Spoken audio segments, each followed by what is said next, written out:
దట్టమైన అడవికి ఆనుకొని ఒక అందమైన పల్లెటూరు ఉండేది. ఆ ఊరు ప్రజలు ఎక్కడికి వెళ్ళాలన్నా, పక్క ఊర్లకు వెళ్ళాలన్నా, లేదా పనుల మీద బయటకు వెళ్ళాలన్నా తప్పనిసరిగా ఆ అడవి దారి గుండానే వెళ్ళాల్సి వచ్చేది. ఆ అడవిలో ఒక ముసలి సింహం ఉండేది. దానికి వయసు పైబడడంతో వేటాడే శక్తి తగ్గిపోయింది. దాంతో అది ఒక ఉపాయం ఆలోచించింది.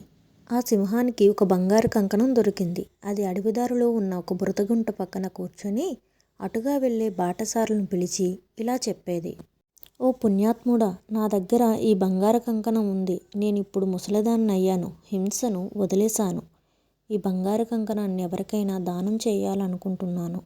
నువ్వు వచ్చి దీన్ని తీసుకో అని చెప్పేది. చాలామంది ఆ బంగారు కంకణం మీద ఉన్న ఆశతో సింహం దగ్గరికి వెళ్ళేవారు. సింహం మెల్లగా ఆ బంగారు కంకణాన్ని ఆశ చూపించి వాళ్ళని తినేసేది.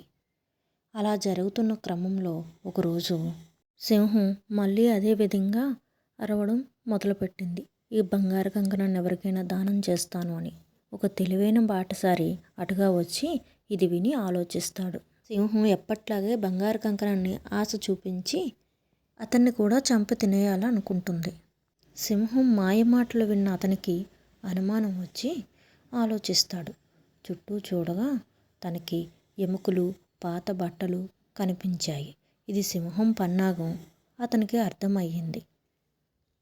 చాలామంది బాటసారులు కనిపించకపోవడానికి కారణం ఈ సింహమేనని అతనికి అర్థమైంది. దీన్ని ఎలా అయినా సరే ఆ బురదలో తోసి చంపేయాలని నిర్ణయించుకుంటాడు ఆ బాటసారి. బాటసారి ఇలా అన్నాడు. ఓ మృగరాజా, నీ మాటలు చాలా బాగున్నాయి. కానీ ఆ బురదలో దిగితే నేను చిక్కుకుపోతానేమోని భయంగా ఉంది. నువ్వే కొంచెం ముందుకు వచ్చి ఆ గట్టు మీద ఉన్న కంకణం పెడితే నేను తీసుకుంటాను అంటాడు.